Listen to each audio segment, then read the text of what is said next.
Hello everyone and welcome to the six lecture of binomial theorem. तो बच्चों, आज के लेक्चर में हम लोग बात करने जा रहे हैं हमारा कोफिशिएंट क्या होता है, सम ऑफ बायनोमियल कोफिशिएंट क्या होता है, और हम नॉर्मल कोफिशिएंट की सम की बात करें तो ये सारी चीजें क्या होती है।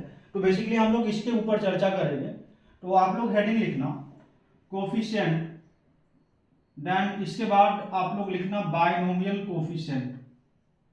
ये दोनों में क्या डिफरेंस होता है बेसिकली इसके बारे में हम समझेंगे, और इस चीज के बाद हम लोग समझेंगे कि सम ऑफ कोफिशिएंट किस तरीके से फाइंड आउट करेंगे किसी भी बायनोमियल एक्सपेंशन में, या फिर कोई भी जनरल पॉलिनोमियल हो या फिर मल्टीनोमियल हो, तो उसमें हम लोग सम ऑफ कोफिशिएंट को कैसे देखेंगे।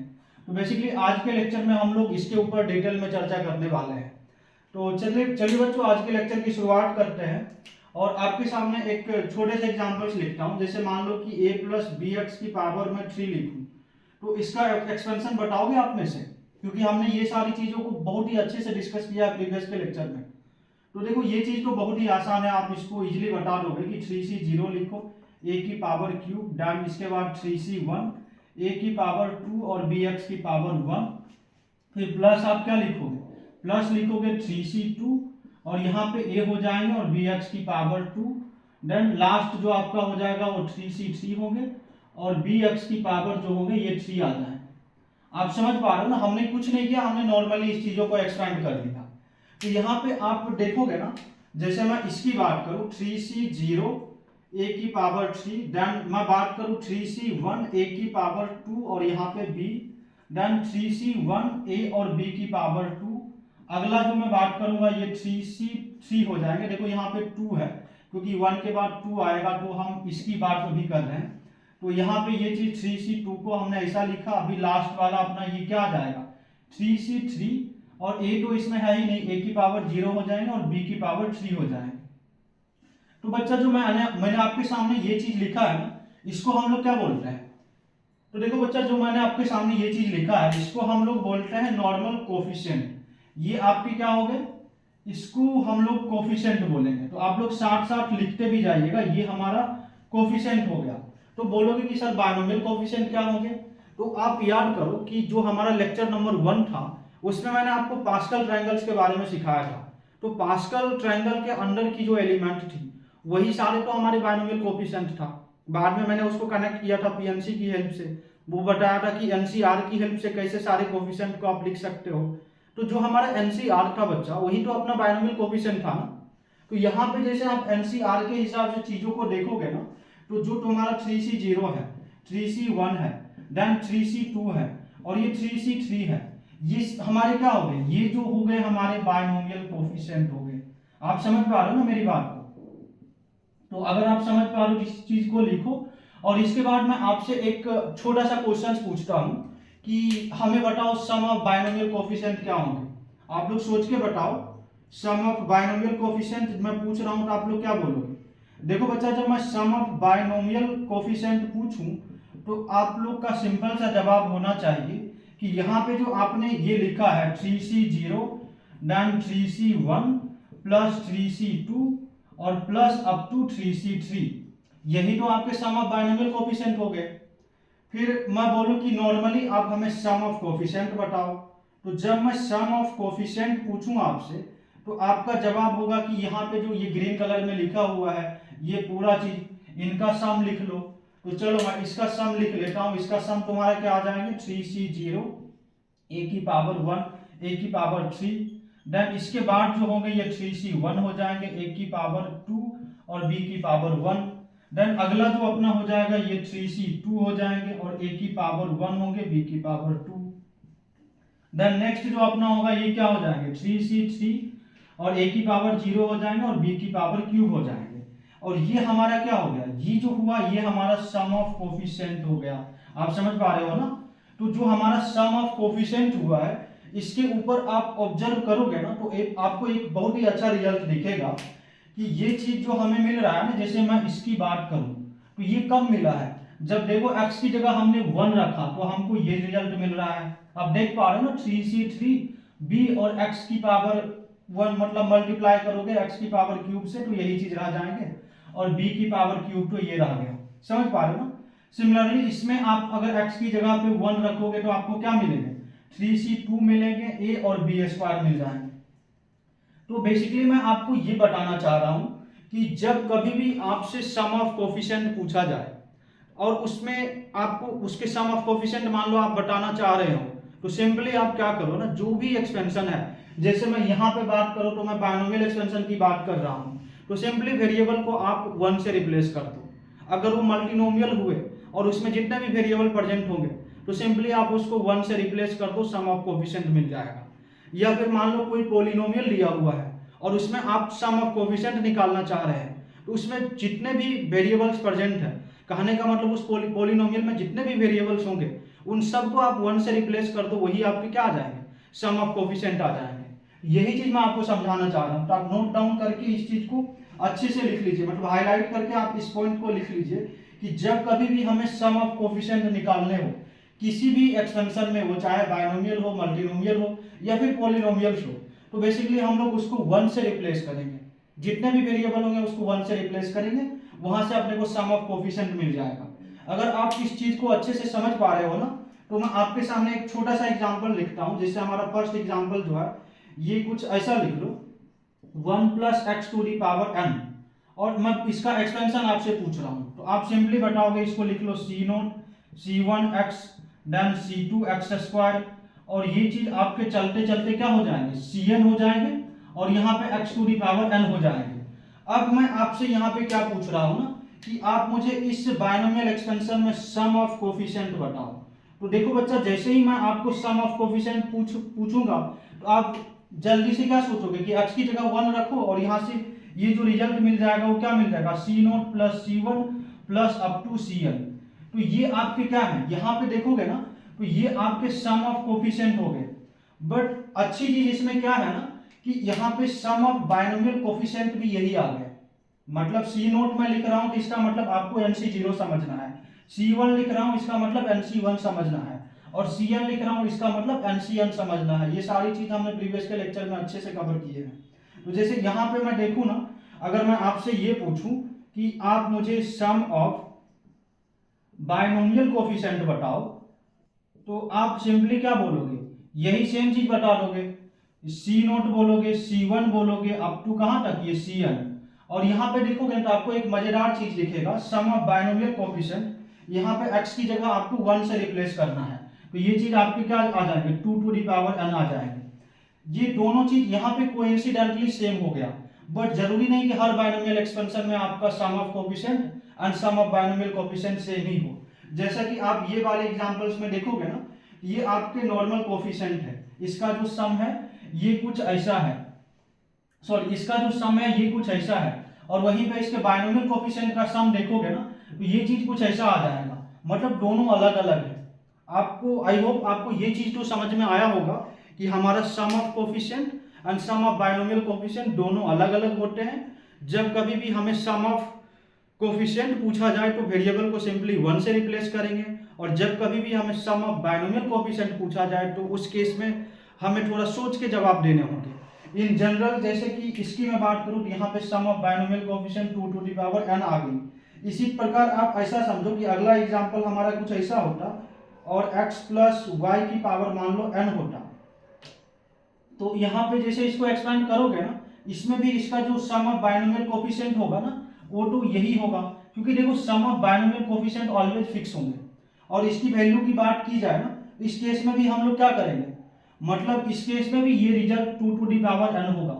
पीएनसी के टाइम पे मैंने ये रिजल्ट अच्छे से ड्राइव करके आपको समझाया था, तो अगर वो चीज याद नहीं है तो बस अभी के लिए आप याद रखो कि किसी भी एक्सप्रेशन का, मतलब किसी भी बायनोमियल एक्सप्रेशन का जो बायनोमियल कोफिशिएंट का सम होगा ना, वो 2⁴n होंगे, जबकि नॉर्मल कोफिशिएंट तो डिपेंड करेगा क्वेश्चंस टू क्वेश्चंस उसमें क्या है। तो बेसिकली अब तक के डिस्कशन में मैंने आपको यही चीज समझाया हूं।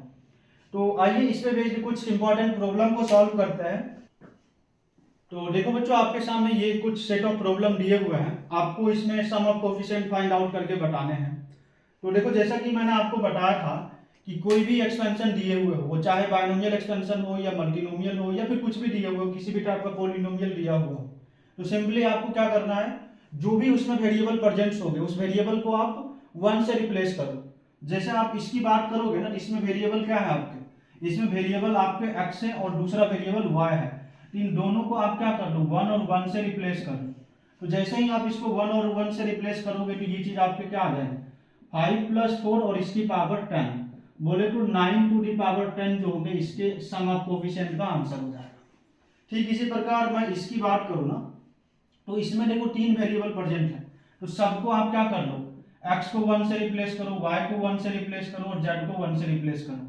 तो यहाँ से इसका जो सम ऑफ कोफिशिएंट आएगा ये कुछ ऐसा आ जाएगा ना, 3 - 2 + 1 और इसके पावर 5। तो फाइनली आप इस चीज को सॉल्व करोगे तो 2 की पावर 5 आ जाएगा, दैट मीन्स ये 32 हो जाएगा और यही आपके आंसर हो जाएंगे। आई होप आपको ये चीज समझ में आ रही होगी कि सम ऑफ कोफिशिएंट हम लोग किस तरह से फाइंड आउट करते हैं। तो सेम यहाँ पे भी ये 2 प्रॉब्लम्स है, आप इन दोनों को जल्दी से सॉल्व करके इसका आंसर टाइप कीजिए। बाकी जिनसे ये चीज सॉल्व नहीं हो पाती आप कमेंट करके हमसे पूछ सकते हो। आइए हम लोग अगला प्रॉब्लम को सॉल्व करते हैं।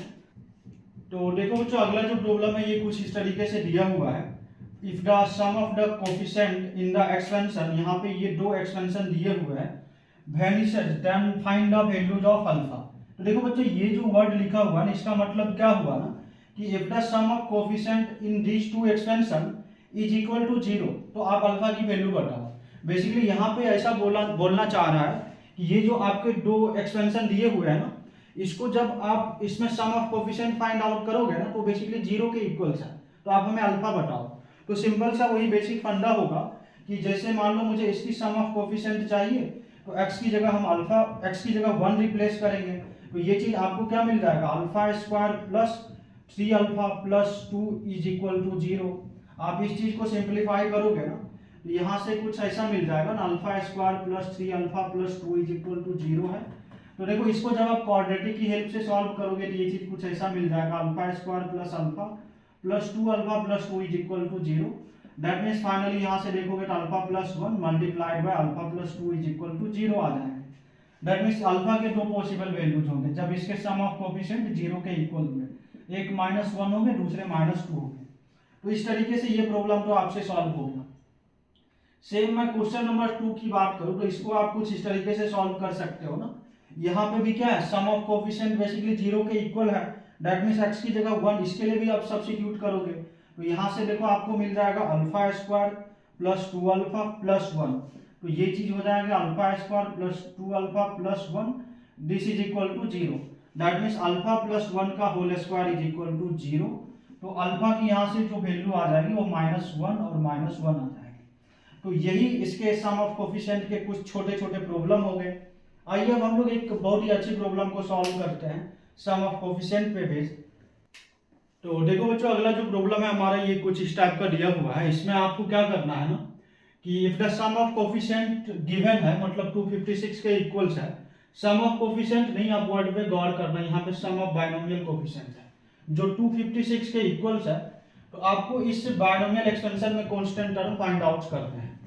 तो देखो अब तक का जो हमारा डिस्कशन था ना उसमें मैं आपसे सम ऑफ कोफिशिएंट पूछते थे तो आप लोग क्या बताते थे, आप लोग सिंपली वेरिएबल को 1 से रिप्लेस कर देते थे और वो आपका आंसर आ जाता था।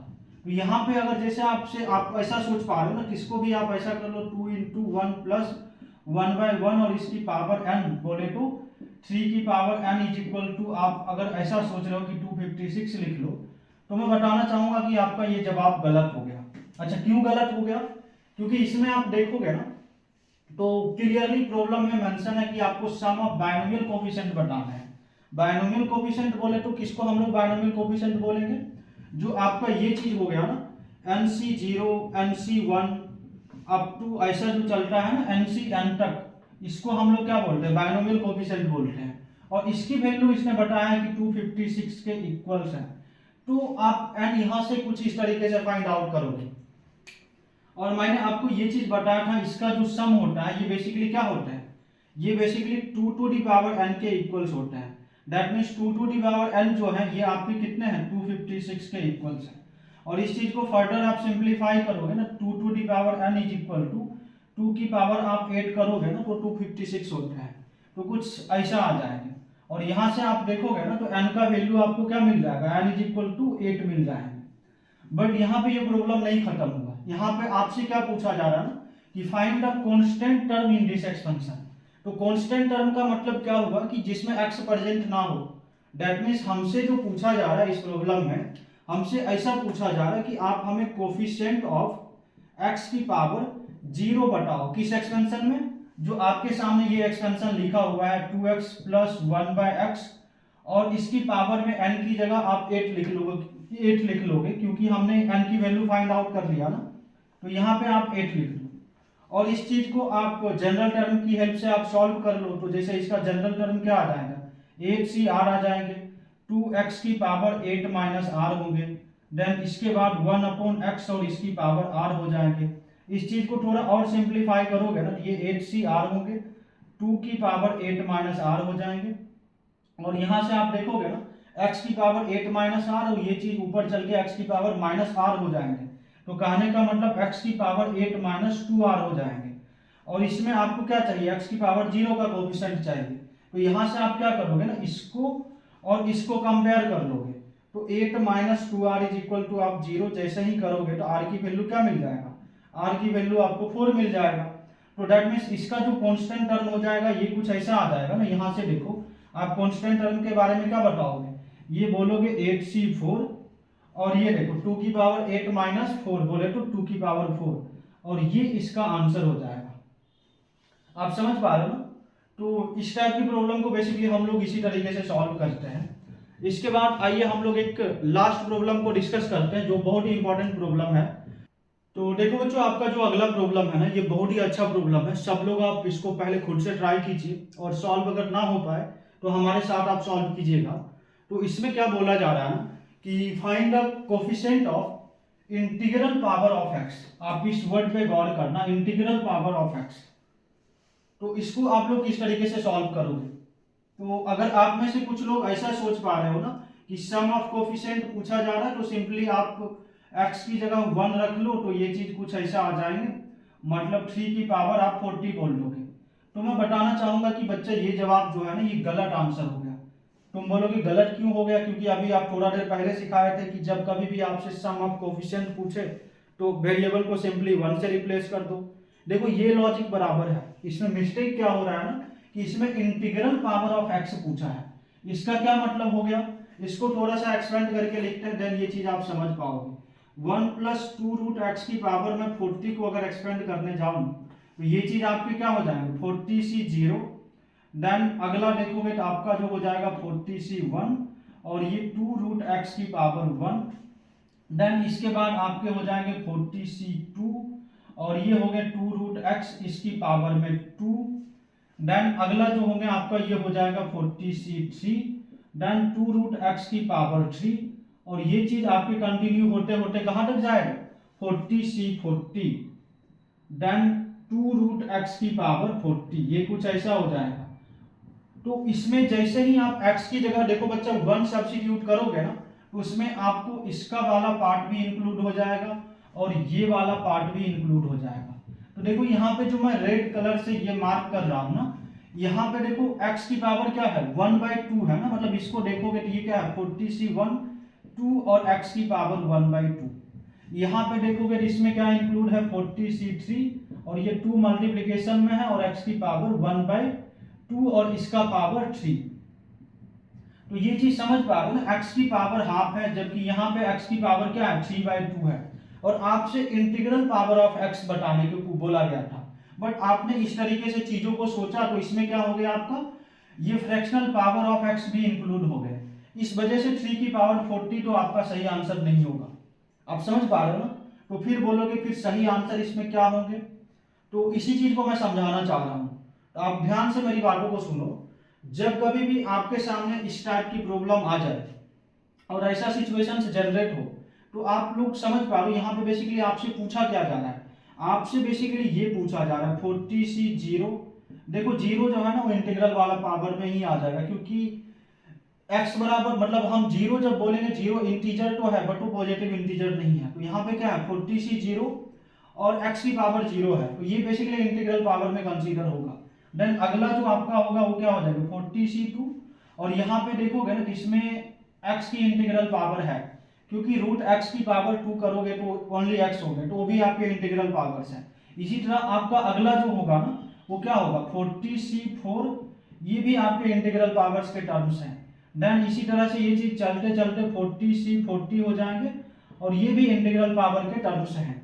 तो इसमें आपसे बेसिकली ये सारे कोफिशिएंट के सम पूछा गया, बट आपने ये पूरा को मतलब फ्रैक्शनल वाला भी इंक्लूड करके बताया, तो वो चीज तो गलत हो गया। बट ये चीज कैसे फाइंड आउट करोगे, इसका मैं बहुत ही अच्छा टेक्निक बताने जा रहा हूँ, तो आप लोग नोट डाउन करके लिखिएगा जो मैं अभी बोल रहा हूँ। मतलब आपको नोट में ये लिखना है कि जब कभी भी आपके सामने इस टाइप की बायनोमियल एक्सपेंशन दिया हुआ हो और आपको उसमें अल्टरनेट टर्म का सम पूछा जाए, जैसे कि यहाँ पे देखोगे 40c0, 40c2, 40c4, इस तरह से एक टर्म छोड़ छोड़ के हमें से सम पूछा जा रहा है ना। तो जब कभी भी ऐसा सम पूछा जाए ना, तो आप क्या करना, यहाँ पे जो भी पावर से दिए हुए रहेंगे उसको एक बार आपको सीधा सीधा एक्सपेंड करना है। सीधा सीधा एक्सपेंड करना है मतलब इस चीज को आप सीधा सीधा लिख लो। दूसरा बार आप क्या करोगे ना, इसी चीज का कंजुगेट लिखो। कंजुगेट लिखो बोले तो 1 - 2 √x और इसकी पावर 40। कंजुगेट आई होप सबको पता होगा, जैसे मान लो 1 + √3 है, तो इसके जो कंजुगेट होंगे वो बेसिकली 1 - √3 होंगे। तो यहाँ पे जो कंजुगेट में इसके जो कंजुगेट हो जाएंगे ना 1 - 2 √x हो जाएंगे। तो इन दोनों एक्सपेंशन को आप लिख लो और उसको ऐड या सब्ट्रैक्ट कर दो, तो आपको अल्टरनेट टर्म मिल जाएंगे। जैसे कि यहाँ पे देखो हमें क्या चाहिए, 40c0 वाला चाहिए, 40c2 वाला चाहिए, तो हम इन दोनों को एक्सपेंड करेंगे और जोड़ देंगे तो ये चीज मिल जाएगा। जैसे मैं आपको करके दिखा रहा हूँ, ये चीज आपके 40c0 होंगे, देन 40c1 और यहाँ पे √x हो जाएंगे। आप समझ पा रहे हो ना। अगला जो होगा आपका ये 40c2 होगा और यहाँ पे 2 √x की पावर 2 होगा और ये चीज आपके चलते जाएंगे 40c40 तक। सिमिलरली इसकी बात करोगे तो ये 40c0 होंगे, बट यहाँ पे माइनस आ जाएंगे क्योंकि यहाँ माइनस लगा हुआ है।